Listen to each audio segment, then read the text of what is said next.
not all shared subjective reality is true. So what I write about in my book is how to study the culturescape, the shared subjective realities we are living in, and identify what rules help you and what rules are really rules or bullshit rules. Rules that hold you back from truly living your most extraordinary life. So let me give you an example of a bullshit rule. Growing up in an Indian family, there's a lot of pressure to be successful. Your family pushes you to be a lawyer, a doctor, or an engineer. And if you're not any of that, you're a family embarrassment. So in my case, I loved art. I viewed artists, the idea of me being an artist, as disappointing my family, as the opposite of success. So I signed up for computer engineering classes. I studied hard, went through all of these boring as hell classes that I had no interest in at the University of Michigan, so that 5 years later, I could get a job at Microsoft. And now, boom, I was it. I was working for Bill Gates. I was at Microsoft. 11 weeks into Microsoft, I realized I was miserable, and I quit cold turkey. I realized that for 5 years, I was pursuing something that I had no interest in because the rules of the culturescape of being a good Indian kid said, be a software programmer. So I quit. I went, I joined a nonprofit, and that's really when my life began.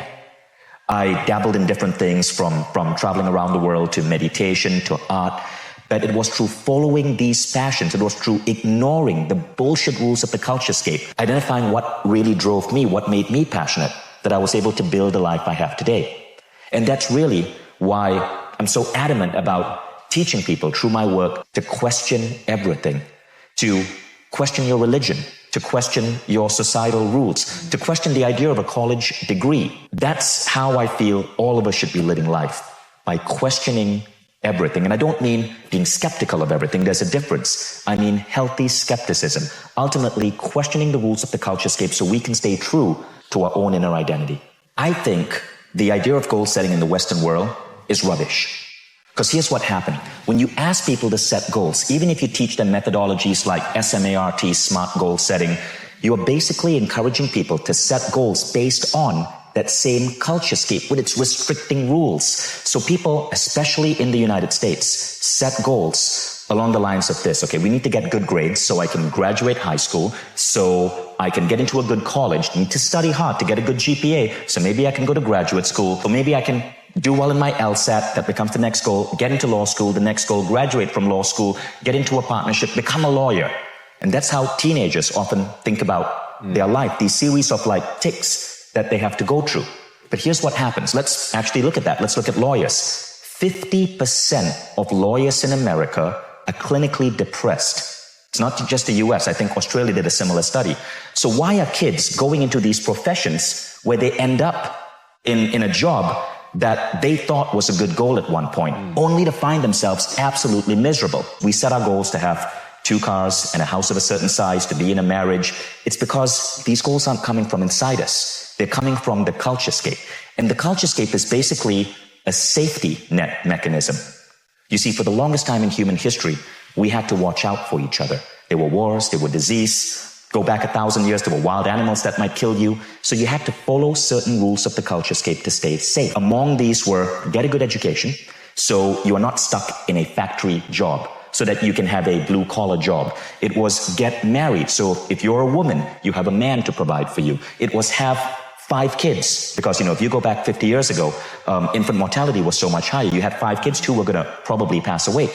But the problem is, people continue with these same rules in today's world when everything has changed. So the thing is, I don't believe in goal setting, because when you teach traditional goal setting, people are locked into the rules of the culturescape. So here's what I suggest. I suggest we ask ourselves 3 questions, and I call these the 3 most important questions. Now, the first question is this. It's what experiences do I want to have? Okay, now I'll tell you why that's important. You see, there are 2 types of goals. There are means goals and there are end goals. So people tend to chase means goals, not realizing these are very different from end goals. A means goal is do well in my LSAT, graduate from college, get that particular job, save up for retirement.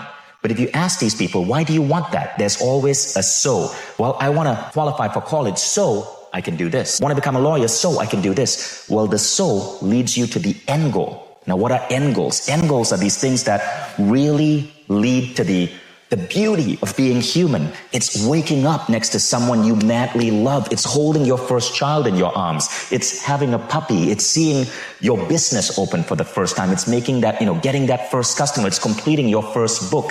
It's creating a work of art and having people admire it and fall in love with it. These are end goals. So what I advocate is, and the three most important question is, forget the means goals. Means goals are goals designed by the culturescape.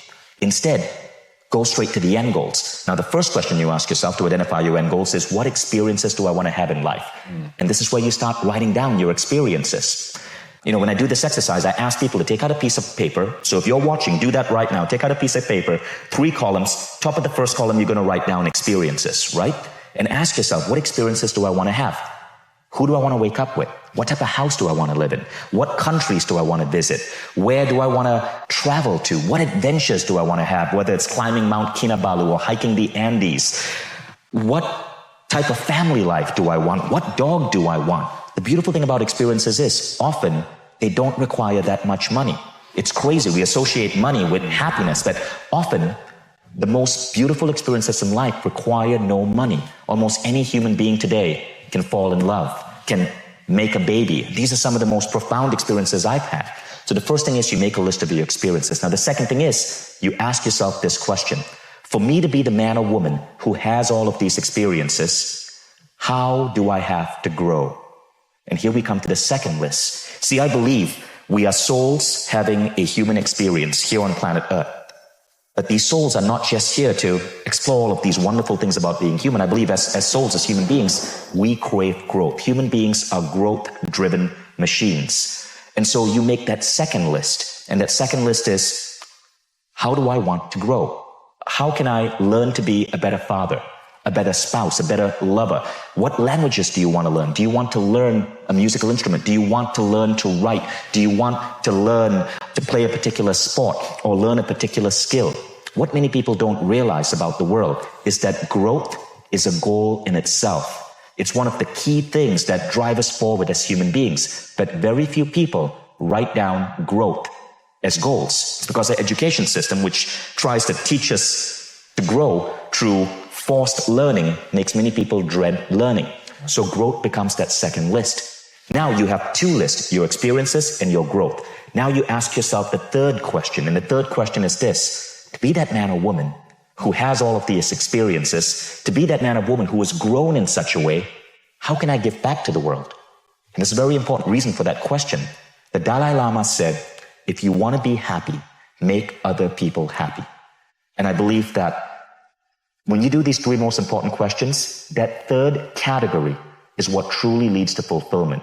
It's when you can take your growth, you can take your experiences and contribute to fellow souls, contribute to the human race. You've learned entrepreneurship, great, mentor someone, mentor a kid who wants to get there. You have the ability to sing, figure out how to use it to deliver, beautiful music, to inspire people.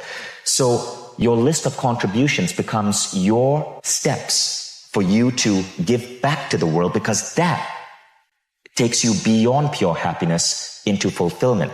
Now, when you have this list, experiences, growth, and contribution, this becomes your goal list. Everything else is just a means goal.